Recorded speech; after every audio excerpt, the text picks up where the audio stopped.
mind reader. Mind reader? Are you thinking about me again? Coming up on Philosophy Talk, we do mind reading all the time. Why not also mind sharing? Sounds like science fiction if you ask me. Do you think I'm telepathic? No, you can use gestures, facial expressions, body language. Why not just use your words? It's not just the mind reading or the telekinesis, it's something else. The way we tend to move seems to be well designed to kind of make it easy for the other person to know that the reason we're moving our bodies is to communicate and not to do something in the world.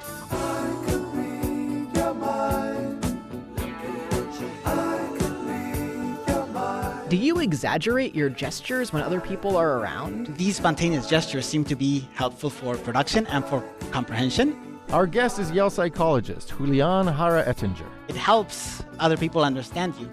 Mind sharing. Coming up on Philosophy Talk.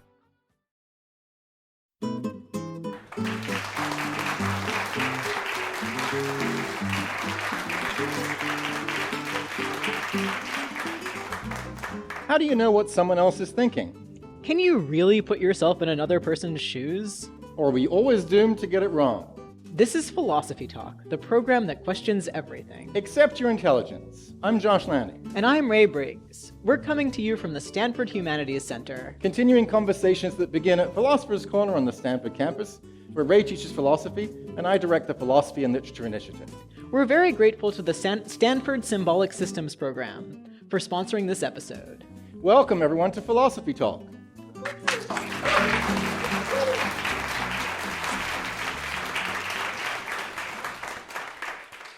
Today, we're thinking about mind sharing. Yeah, Ray, I love this topic so much. Human beings are constantly sharing their minds with each other. I mean, I'm doing it right now just by talking to you. Yeah, and it's not just talking either. You know, I can tell just by looking at your face that you're excited to be here tonight and that you're kind of confused. How'd you know that? You're right. I'm actually a little confused. Look, here's what I'm confused by.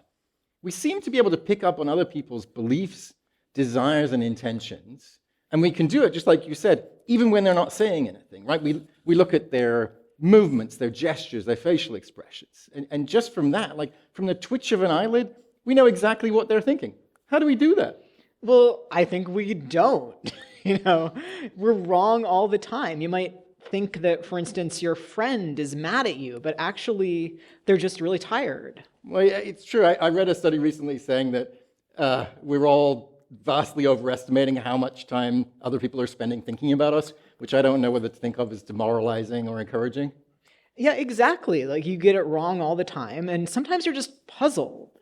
Like, why do people go on reality TV shows like Who Wants to Marry a Millionaire? What are they thinking? I don't know, Ray. I mean, is that really so complicated? Maybe they want to find love. Maybe they need a little attention. Maybe they're looking for a little pocket money. That was 3 possibilities. And you don't know which one is the right one. If you just get reduced to spinning out option after option after option, you've got no idea what's actually going on. That's only because I don't know them. But look, if a bunch of my friends went on reality TV, God forbid, I feel like I'd have a pretty decent idea of their reasons. Like, each of them might have a different motivation for going on that show. But whatever it is, I'm 99% confident I could figure it out. Yeah, really? Even without them telling you? Yeah. I mean, I know my friends. I know what they care about. I know what gets them out of bed in the morning. But you don't. You know what they say, you know what they do, but you've never been inside their heads. So how can you possibly know what they're thinking? By putting myself in their shoes. So, you know, whenever one of my friends does something, I imagine what it would feel like if I were doing it, and that clues me into what they must be thinking. No. That's you imagining what you would feel like, not what they would feel like. And people are different. Just because you would feel a certain way, why does that mean your friends would feel the same?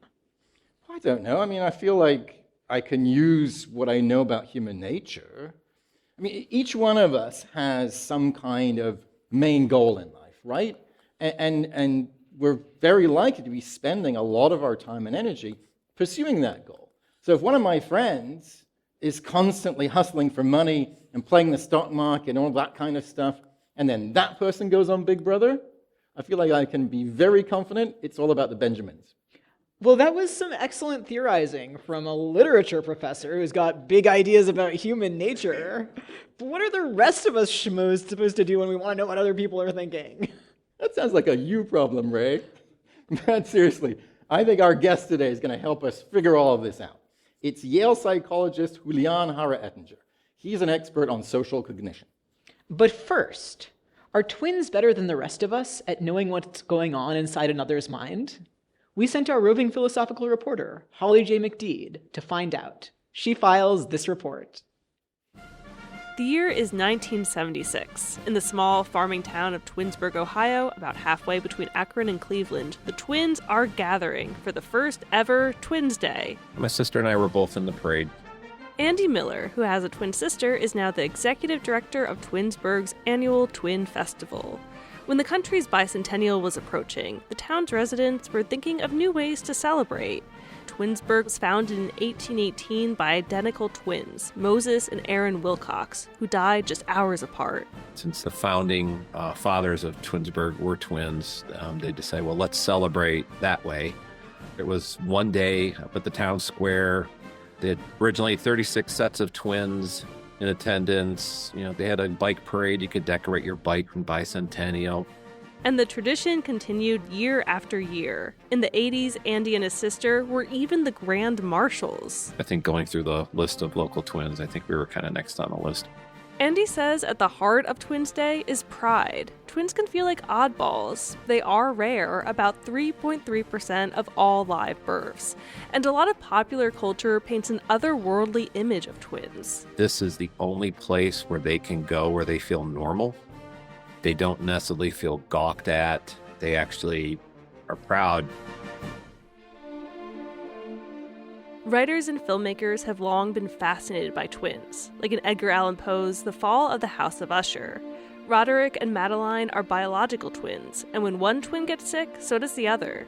Thy soul shall find itself alone, mid dark thoughts of the gray tombstone. Not one, but all the crowd, to pry into thine hour of secrecy. There's this really dark, pathological image where twins get presented as being like unwell, often violent, sometimes murderous psychopaths. Helena DeBress, a twin herself, is the author of How to Be Multiple, The Philosophy of Twins. I don't think that twins are the same person, but I think they can kind of act as a single person, or they can kind of function as a single self in certain ways. Either twins are monsters or represent the perfect human relationship, mirror images of each other. And you and I are like sisters. Sisters. Hallie, we're like twins. But on the other hand, twins shouldn't be too close or for too long into adulthood. Society wants us to be self-sufficient and have good control of our boundaries. Twins mess up that whole idea. Twins put pressure on a very narrow understanding of what it means to be a person, particularly in Western culture. And that's a good thing. Soon, thousands of twins will once again gather at Twinsburg, Ohio, to join in on the parade, head to the beer tent, and reflect on what it means to be multiples. Why, what peculiar little figures. Tweedledee and Tweedledum. If you think we're waxworks, you ought to pay, you know. Contrary to us, if you think we're alive, you ought to speak to us. Twins Day is just another chance for people to celebrate one of the many ways of being different, and, similar-wise, being human. That's logic. For Philosophy Talk, I'm Holly J. McDeed. Thanks for that great report, Holly. I just find those twin studies infinitely fascinating. I'm Josh Landy. With me is my Stanford colleague, Ray Briggs. And we're with a live audience at the Stanford Humanities Center for a program generously sponsored by the Symbolic Systems Program. Our guest today is a professor of psychology at Yale University, where he runs the Computational Social Cognition Lab. Please welcome to the Philosophy Talk stage, Julian Jara-Ettinger.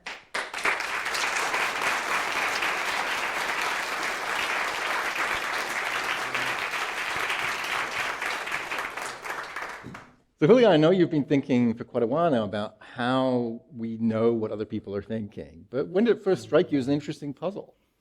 It's my parents' fault. They Always love is. reminding me of my childhood social blunders. So one they love talking about is when I was about 5 years old, growing up in a semi-rural part of Mexico. I was out playing, and I found this piglet on a twine leash tied to a pole. So I untied it, and I brought it home, and proudly declared that I had found a feral pig that was now my pet. And my parents were, of course, concerned, trying to explain that that was not a feral pig, and it was not mine, and I had to give it back. And I was just baffled by how they couldn't understand like what had happened and how I had now my new pet. And they were so ungrateful to you. I wasn't allowed to keep the pig. Oh. So, Julian, I think this illustrates the point that Josh and I were arguing about, about whether people actually know what each other are thinking. So Josh seems to think that they do, and I'm pretty skeptical. So who's right? I think you're both right in different ways. So, of course, we get people wrong all the time. I think that's one of the most memorable things about being human. You're just kind of sitting there wondering what was going on in that person's mind or what happened or when they say something that sounds off to you. But if you consider how many times you interact with another person in a day, there's just so many, and we're so good at quickly figuring out what's going on in other people's minds to the extent that it's important for what we're trying to do, that we just forget about it and we move on through our lives. So what makes the difference? Why do we so often get it right, but then sometimes get it wrong? I think it partially depends on the kinds of things that are really important to get right. So if you think about like these common problems that we face all the time, like you're walking down the street and you need to avoid people that are walking in the other direction, or you're talking to someone and you're trying to figure out if they're paying attention to you or if they got distracted, or if it's someone that you really care about and you're really just trying to put in the effort to see what's going on in their minds. I think those are the kinds of situations where we need to be really good at it. And we fail in the cases where it often doesn't matter that much. So effort definitely makes sense that it would be part of it, but I can exert a lot of effort and still not be good at something. Why are we good at this really hard task? Yeah, that's a great question. I think in some sense it's because we can't afford not to be good at these basic things, right? We live this incredibly social life where we spend most of our times just interacting with other people, whether it's in person or online. And that's in some sense the key thing that allows us to do all of these amazing things, like having language and sitting here talking about whether we're good or bad at being able to understand other people's minds. And so, because we're constantly doing it all the time, right? So we're observing people's behavior and facial expressions, and on the basis of that, we're attributing beliefs and desires and intentions to them, and that allows us to predict their future behavior and to make moral judgments and to coordinate. What do you think it's mostly for? Either from an evolutionary standpoint or just why we should be grateful that we can do it. Is it mostly about things like this, where we're collaborating together and trying to produce a goal together? Yeah, of course, it's always hard to know why a certain cognitive capacity evolved, because unlike the evolution of bodies, which leave a fossil record, the mind doesn't. So we don't actually know why we got good at this. But I think a reasonable guess is that whenever you have creatures that want to live in a social group, it's just important to be able to understand a little bit the other agent's behavior and predict what they might do. And if you start developing those capacities, it seems like a very good way of doing it is being able to kind of represent the other agent that you're seeing or the other creature as having a mental life that's kind of like giving rise to everything that they do. And once you have that, then you can use it for all sorts of things, like persuasion and moral judgments and so on. This is Philosophy Talk, coming to you from the Stanford Humanities Center, and we're thinking about mind sharing with Julian Jara-Ettinger from Yale University. Do you have a favorite gesture you use with your friends and family? What does it mean? How else do you communicate non-verbally? If you're happy and you know it, clap your hands, along with questions from our live audience, when Philosophy Talk continues.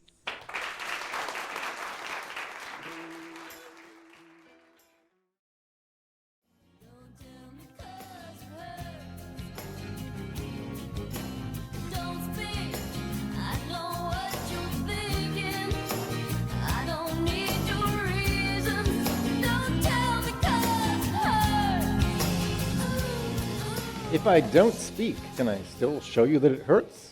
I'm Josh Landy, and this is Philosophy Talk, the program that questions everything. Accept your intelligence. I'm Ray Briggs. Our guest is Yale psychologist Julian Jara-Ettinger, and we're thinking about mind sharing. Special thanks to Stanford's Symbolic Systems program for sponsoring today's episode. Do you have a question or comment for our guests? Share what's on your mind.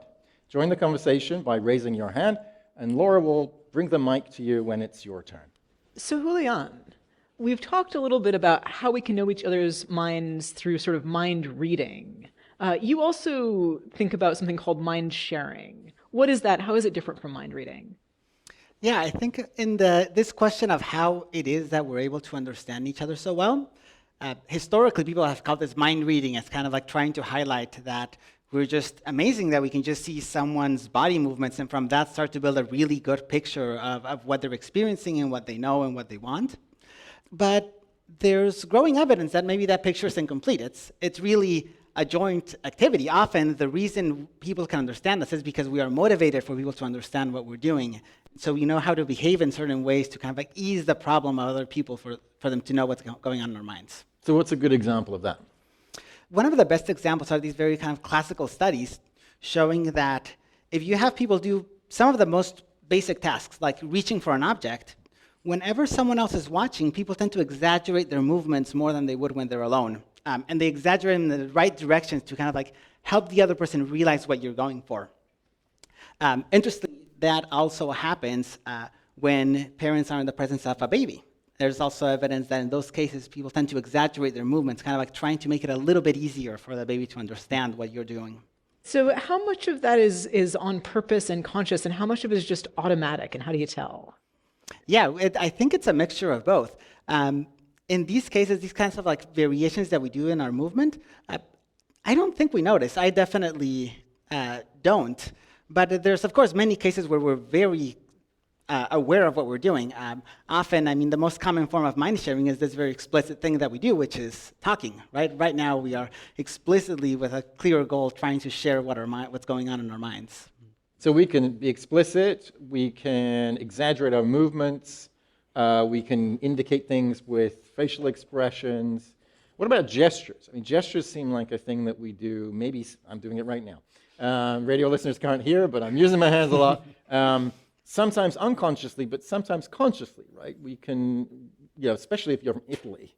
Italians have a fantastic range of gestures to communicate, it's time to go, or you're boring me, or you can't be serious. So what are those about? What are gestures about? Why don't people just say what they want to say instead of gesturing? Yeah, that's actually something that we've done a little bit of research on.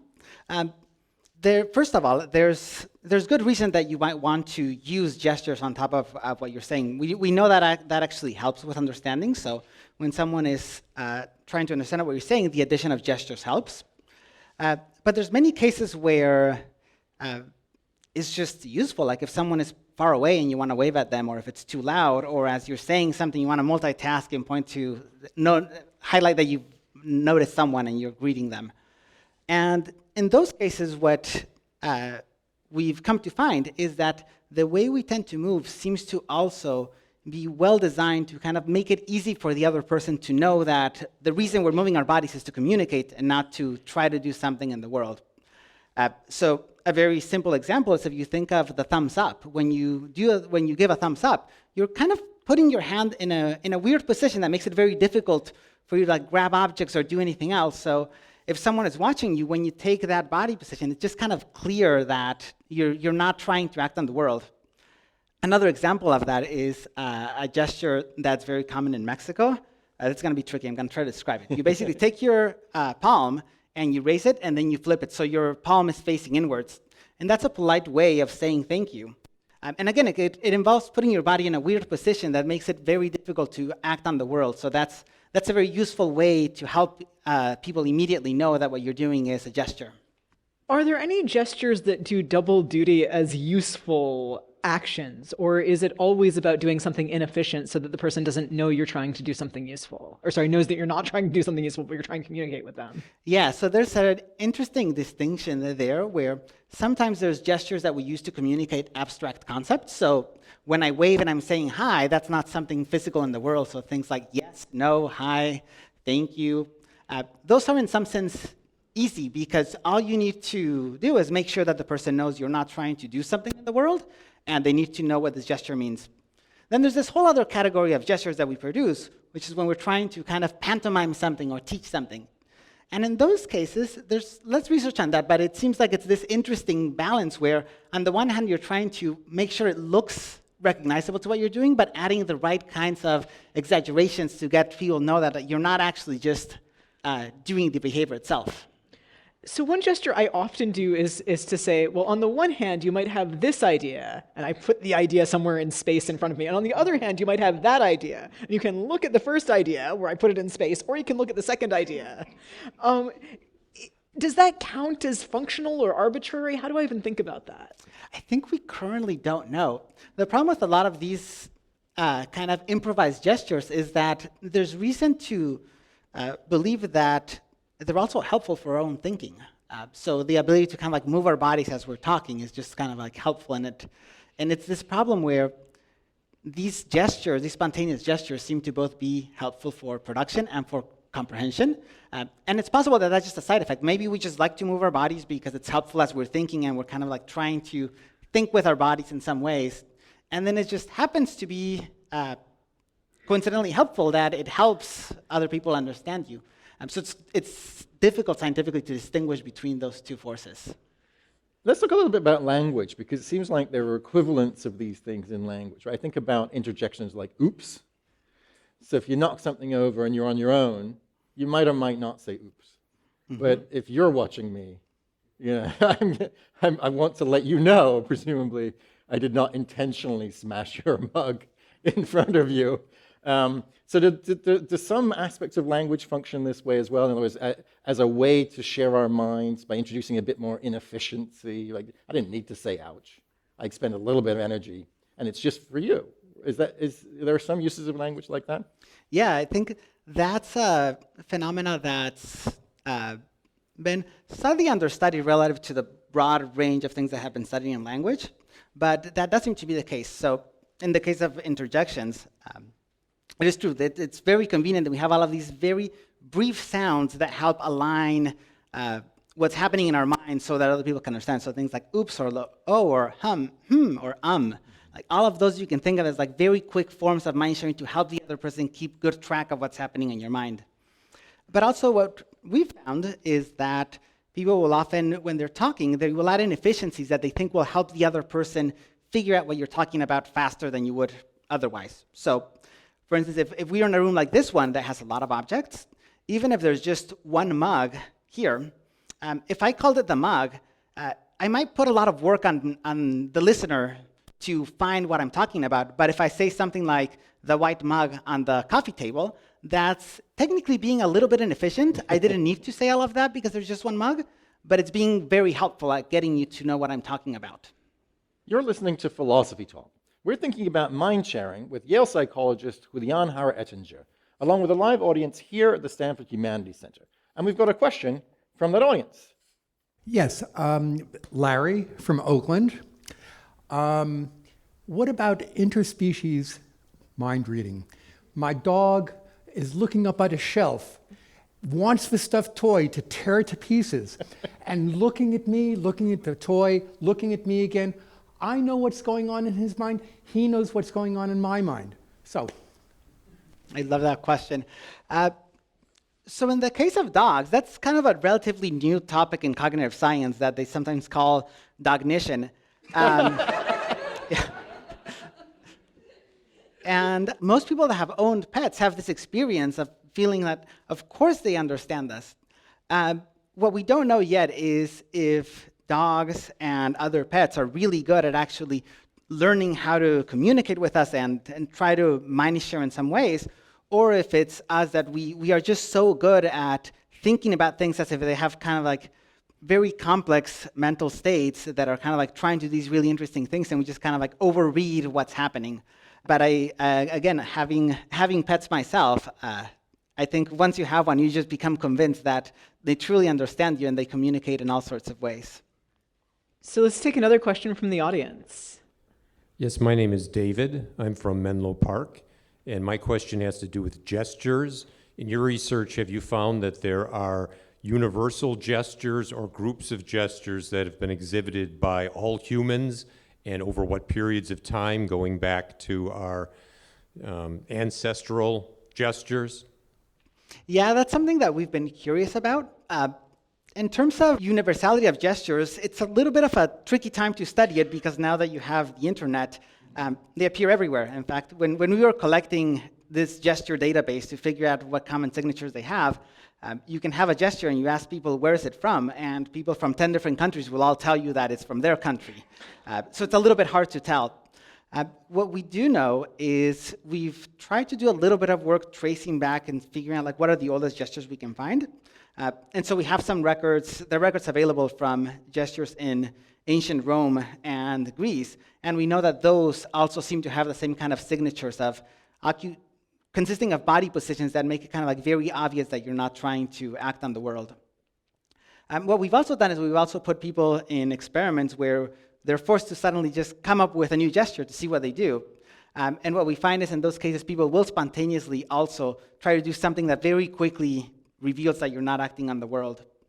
So that gives us reason to believe that it's not a very slow process of cultural evolution. It seems that individual people are able to immediately consider that someone needs to understand what you're doing and try to like produce the right body movements that will make that clear. But that raises the question, if these movements are designed to be essentially arbitrary, they can't be movements that are trying to achieve something in the world, then different cultures are going to evolve different kinds of gestures. And that seems like it would be a block to mind reading across cultures. How is someone from Italy going to share their mind with someone from the United States, for example, if we have such different systems of gestures? So I think there's two different questions there. One of them is different cultures have different sets of things that they try to accomplish, and that shapes their behavior. I think in that it's actually more important that the time. So compared right now to, say, 50 years ago, we have very different kinds of objects and technologies that we interact with. So we don't know this yet, but I suspect that that might end up shaping the kinds of gestures that we produce, because now you can imagine with things like the Apple Vision Pro VRs, there's a lot of movements that now suddenly people are going to be producing in the air. And that means that now there's this whole space of body movements that used to be good for producing gestures that is going to become unavailable. So we're going to need to move them and use them in different ways. So this actually reminds me of just the experience of walking down the street and hearing somebody talking and thinking they're talking to me and discovering that they're talking on their phone. So if we can figure out how to navigate that, I'm sure we can figure out how to navigate gestures of people using VR headsets. But we got another question from the audience. Hi, I'm Henry from Houston, Texas. I'm actually a twin of 19 years, and I have still not been invited to Twinsburg, but maybe next year. So my question was, do you think that the young children who, maybe ages 4, 5, 6, who spent almost 2 years of school on Zoom have a less developed ability to kind of do this mind reading, because they didn't get to really learn it, in the flesh? Yeah, I think that's one of the new frontiers in cognitive science. The pandemic has created a whole generation, basically all of us missed some kind of period of our lives at different stages, and I think we don't know yet how that has impacted us. What we do know is that the basic building blocks that we have to be able to understand other people's body movements, including their gestures, seem to be at work surprisingly early. Basically, kind of like as early as we can do experiments with infants, they seem to already have some understanding of these notions that agents generally move efficiently and that like deviations of efficiency are meaningful in some way. So it's very possible that this lack of experiences might cause some differences, but I think it's unlikely that it would cause a kind of like significant problem that's irreversible. Brings me to a related question about virtual communication, right? We spend a lot of our lives on Zoom, and some of us are still spending quite a lot of our lives on Zoom. When we don't have our full embodiment to draw on, do we do more with our voice? Do we do more with our facial expressions, maybe with our hands or something like that? Do we compensate in some way? That's a great question. I I don't know of any research on this, but we do know that we do that not in this new generation of a lot of Zoom, but when email started, we found ways to start modifying how we talk to kind of like convey additional sentiments that are not just captured by plain text. So you're thinking about emoticons and emojis? That's right, and exclamation signs and uppercase sentences. And it all worked so well. I mean, we're confused about each other anyway, but we've got another question from our audience. Hi, I'm Kaumudi from Palo Alto, and I have a question regarding group dynamics and gestures. Have you ever done any studies or come across, the situation where a group of strangers is placed together and not allowed to verbally communicate, and studied how they organize themselves into a coherent group that can function? I haven't done any research on that, but that reminds me, this is not exactly a question about gesture itself, but we know that there's been these kind of like natural, you can call them natural experiments, where if you put children that can't speak, so they have to gesture, they can very quickly come up with a full-blown language of comparable complexity to any of these languages that have existed for a long time. So this is the case of the Nicaraguan Sign Language, where they took a lot of children that were deaf in Nicaragua, and when they were put together in school, within a few years, suddenly there was a full-blown language. Yeah, so I think this kind of raises a puzzle for me about how these arbitrary symbols sort of get going. So if you're making an arbitrary sign, then maybe I know that you're not reaching for something. You're trying to communicate something. How do I figure out what it is that you're trying to communicate?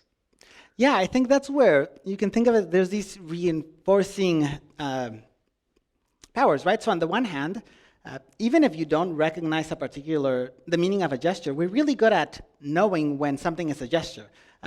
If people that have the opportunity to travel abroad, sometimes notice that you might see some kind of body movements, and even if you don't know what it means, you can get the sense of saying like, oh, what I just saw is some kind of gesture.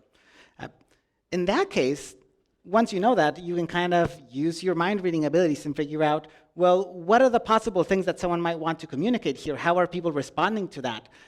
Or you can just ask them. And then once you have that, then you've basically added one more gesture to your repertoire. You're listening to Philosophy Talk.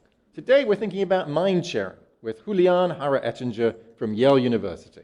Do you ever wonder what your loved ones are thinking? Could science help you improve your communication? How can we get better at understanding one another? We're coming to you from the Stanford Humanities Center for a program generously sponsored by the Symbolic Systems Program.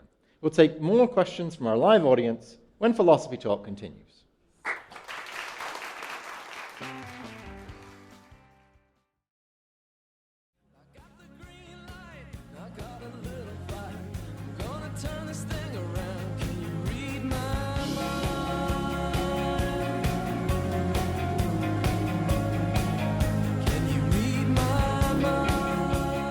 Can you read my mind? If not, I'll help you. I'm Josh Landy, and this is Philosophy Talk, the program that questions everything. Except your intelligence. I'm Ray Briggs. Our guest is Julian Jara-Ettinger from Yale University, and we're at the Stanford Humanities Center, thinking about mind sharing for a program generously sponsored by Stanford Symbolic Systems. So Julian, these are such interesting psychological questions and insights. I'm wondering if people can use what you and others have discovered to communicate better with their friends and family.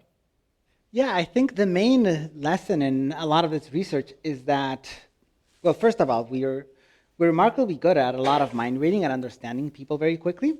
But for that reason, sometimes we can overestimate how much people understand what's going on in our minds. And what we're finding is that it's not just about mind reading, it's about mind sharing. So often when we have the experience that someone gets us wrong in some way, we can feel some frustration and feel like maybe this person didn't care that much about me or they weren't paying attention. And another way of thinking about it is saying like, well, we have to also mind share, and it's okay if sometimes someone doesn't get us right and we need to help them. So we have a kind of almost a moral obligation both to understand other people and to help other people understand us. Help other people understand us. So one thing that I often run into and struggle with is trying to figure out whether I've correctly mind shared. So once I've tried to share what I'm thinking, there's this extra step of, did the other person get me? Are there ways to get better at that, or do you have advice about that? Yeah, there's some research on this in language, and I think the basic lesson there is sometimes we don't have to worry too much. As we're talking, sometimes we can accept that we're not going to say exactly the perfect thing and it might not be right, and the other person is going to help us. This is often called repair. So as you're speaking, if you say something confusing, the other person can just ask for clarification, and then you can just move on from there. So you don't have to feel like the whole burden on saying everything perfectly clearly is on you. You can just give it a shot, and if it doesn't work, they'll let you know. And how does neurodiversity play into all of this? I think historically, particularly in the case of autism, there was this really big idea that autism was in some sense a deficit of mind reading. That was a very popular idea that received a lot of attention, but it seems to not necessarily be the best theory that explains the full both spectrum of neurodiversity and the autism spectrum disorders, and also the full range of things. So I think what's clear is that some neurodiverse people, and it's common in autism, sometimes have trouble mind reading or understand situation, and those are also particular cases where just being helpful is the best thing to do. I think I have a question about how to identify why somebody has failed at mind reading, even if it's myself who I'm trying to identify their error.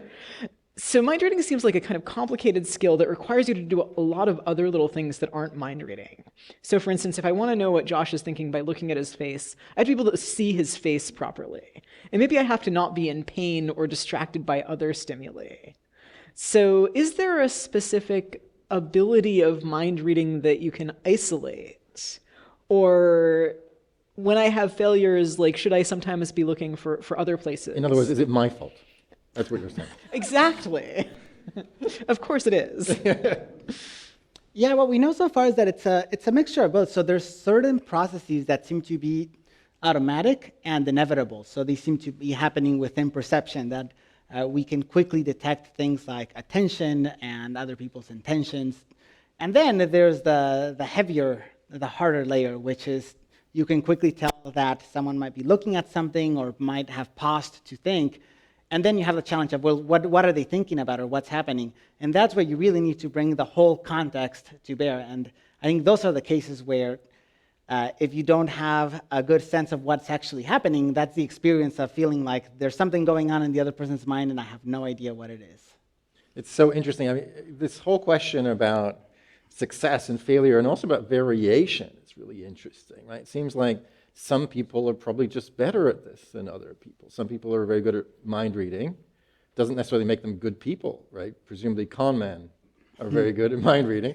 And presumably some people are very good at mind sharing. I wonder if actors might be particularly good at mind sharing. I wonder if poets, to ride my hobby horse, could it be the case that at least some painters, movie makers, poets, and so on, they're kind of blessed, either a gift that they were just given, or they've somehow worked their way to being really great at mind sharing, at getting across subtle and complicated emotions? Yeah, I think that's the case. There's probably all cognitive processes, there's variability across people. What I would suspect, though, is that it's not just that some people are objectively better in every possible way. It's rather mind reading involves a lot of different situations and a lot of context, and we develop certain expertise. That's I think, also what happens when we develop expertise with certain people. When we know someone very well, we know very quickly how to mind read and mind share in ways that we can't do when we meet a stranger or someone from a different culture. We have another question from our live audience. Hi, I'm Ray from San Mateo. I grew up in the deaf culture, and expression and facial expressions and gestures are obviously important in American Sign Language, ASL. And given that also children in bilingual, meaning oral hearing households, will sign before they speak, and given that gesture is so fundamental to that language, is there any evidence that the deaf are more accurate mind readers are more effective mind sharers than oral speakers? That's a really interesting question. I don't know of any research that has tested that. And I think it would go back to this, my best guess, if I had to speculate, is that probably, yes, in some ways they are better mind readers because they're facing different kind of social demands in their everyday lives. And I think, again, like everyone, we ultimately live a certain kind of life that requires certain kinds of social interactions, and that kind of practice just makes us good. So actually, yeah, one study that we've done is we have tried to isolate how good we are at inferring different kinds of mental states. And what we find is that people in general are very good at inferring some mental states, like what other people like. If you see someone pick a few things, it almost feels obvious what they like. Inferring what other people know gets a little bit harder. But then if you move to inferring how other people see the world, and in these hypothetical cases where people might see the world different than you do, people struggle a lot. But if you just keep giving them a little bit of practice and have them do it over and over, within the span of 10 minutes, they start getting a lot better. So there's reason to believe that there are these differences, but we can very quickly adapt to the kinds of inferences that we need to make. So we've got another question from our audience. What's your name and where you're from and your question or comment? Hi, my name's Katrin and I'm originally from the UK. And my question is, where do overthinking and second guessing fit into all of this? Because I find that a lot of the time I get things correct when I interact with someone and I do know what they're thinking, and then later on I'll second guess myself and think, oh, were they really annoyed at me, and sort of change things in retrospect. So where does second guessing fit in? Yeah, I mean, there's second guessing is something that we all experience, and not only in social situations, but it can happen all over the place. I think in the case of mind reading, it's the challenge is that there's so many different things that someone could be thinking that there's always space to think more about it. So it's like an infinite pool of possibilities. So I think that's a case where the more you think about it, you can always keep coming up with new and new possibilities of what might be happening in someone else's mind. And that basically makes it kind of an impossible task. Like you can just, every time you think more, you realize there's more to think about. And I think that's part of what makes it difficult. But we really try to get someone right, and we try to kind of like exhaustively explore the possibilities. Okay, but we've been operating as though it's always, the more you know, the better. The more access, the better. The more sharing, the better. But are there contexts where we want a little bit of privacy in our minds, or we're all wandering through our days being a little bit inauthentic just to get through our day, right? And sometimes we're competing rather than being collaborative. Aren't there times when people are trying not to mind share? I mean, how does that work if we're unconsciously prompted to share? Yeah, absolutely. I think this is something that there's not too much that's known about yet, but intuitively it does feel like there's many cases where we don't want to mind share, and we know how to do it. We can just decide to just look down and not move our bodies and, yeah, exactly, have poker face. And of course, there's also many cases where we don't care to know that much about other people's minds. Like if you're walking in a busy train station and you're just trying to get to your train, every single person that's walking by, you don't need to know exactly what they know about the train station, what they're trying to accomplish. You just need to know roughly where they're going and forget about the rest of that's going on in their minds. Next question from our audience. Larry from Oakland again. Driving down here, it was pouring, and I really had to pay attention to driving. So what about mind sharing when you can't even see another person? They're in a car, and you have to pay attention to what's going on around you. It's a very intricate ballet almost. You have to pay attention, and is this person going to cut me off? Miscommunication, road rage. So how does all of this apply to those times where you can't even see someone and you're in a vehicle speeding along way over the speed limit, and it's pouring out, and you need to pick up the cues from everybody around you?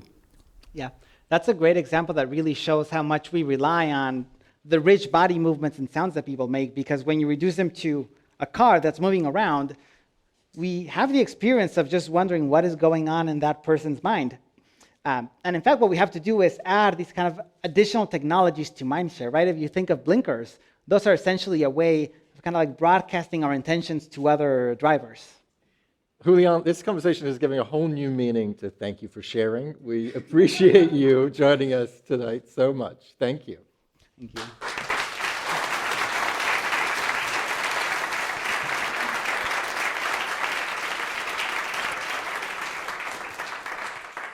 Our guest has been Julian Jara-Ettinger, professor of psychology at Yale University, where he runs the Computational Social Cognition Lab. We'll put links to everything we've mentioned today on our website, philosophytalk.org, where you can also become a subscriber and mind read our library of nearly 600 episodes. And if you have a question that wasn't addressed in today's show, we'd love to hear from you. Email us at comments@philosophytalk.org, and we may feature your question on our blog. Now, a man so fast he's already read your mind. It's Ian Scholes, the 60-second philosopher. Ian Scholes, it seems that the power to read minds is something we all fear. One of those fears we picked up from mythology and B-movies, like fear of quicksand or bottomless pits, or someone entering from a secret passage to drop a tarantula on your pillow as you sleep in the bedroom of the enormous house you might inherit from the sinister uncle you haven't seen since you were a child. If someone can read your mind, they might know that you're secretly the avatar of an Egyptian princess, for example, which draws the attention of the mummy in the local museum who comes lurching to your house to drag you off to be his immortal bride. Who needs that? The ability to read minds is sometimes an idle fantasy, like flying, invisibility, getting 3 wishes from a genie, or going back in time to rehab that conversation that got you kicked out of the house. Reading minds means you can see if a person is really into you or is lying about being in the CIA, or where he goes when he goes away for 2 weeks every other month or so. There goes the through line of every other true crime story. Discovery Channel reenactors would be out of work. Lie detector sales would plummet. All the psychics at the carnival would pick up their tarot decks and make their sad way home. Also, reading minds means your thoughts are open. You can be blackmailed or embarrassed. One of the offshoots of mind reading, and another great fear in the wake of the Cold War, is brainwashing, where your thoughts are no longer your own, and you wind up assassinating your mother at a political convention. Who needs that? Or hypnotism, where you can be induced to do things like clucking like a chicken at a party about which you will have no memory, but which, if repressed, can later be accessed through hypnotism. Ironic. There's a big subset of pornography devoted to hypnotism and mind control, and a hefty chunk of mysteries whose solution turns around either a victim hypnotized to walk into a buzzsaw or a killer hypnotized to pull a trigger. Sherlock Holmes could read minds or at least trace intentions just by looking at stuff people had lying around, like scuffed shoes or a snake coming down from the ceiling or the footprints of a giant hound. Hypnotism has been a major factor in the Truth About Flying Saucers department, not to mention the Satanic Pedophiles department. The early 20th century was full of sinister hypnotists like Svengali and Dr. Mabuse, not to mention the rampant abuse of truth serum. Nowadays, we don't even need hypnotism. We conned ourselves into thinking that Taylor Swift rigged the Super Bowl, that there was a dungeon underneath a DC pizza parlor, that Putin was just a regular guy. Some beliefs live in that gray area where dwell Santa Claus, professional wrestling, and Bitcoin. Not quite fairy tale, not quite real, or only real as long as you believe it, like seeing a ghost or a UFO or the Blessed Virgin Mary. In a famous experiment, people were led to believe that they had had their picture taken with Bugs Bunny at Disneyland when they were a kid.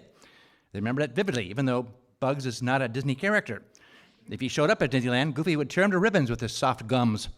So the mindscape of America can be horrifying and comforting at the same time. Recently, science has suggested that consciousness is a quantum wave that connects to the entire universe.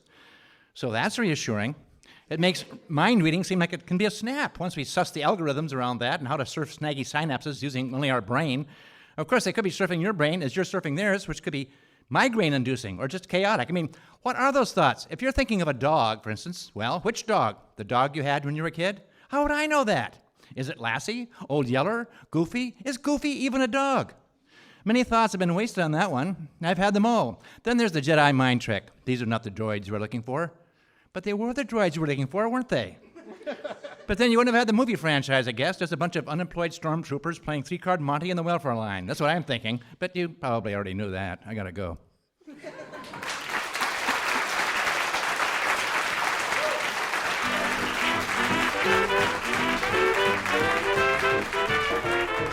Philosophy Talk is a presentation of KALW Local Public Radio San Francisco and the trustees of Leland Stanford Junior University. Copyright 2024. Our executive producer is Ben Trefny. Senior producer is Devin Strolovich. Laura McGuire is our director of research. Dan Brandon is the technical director.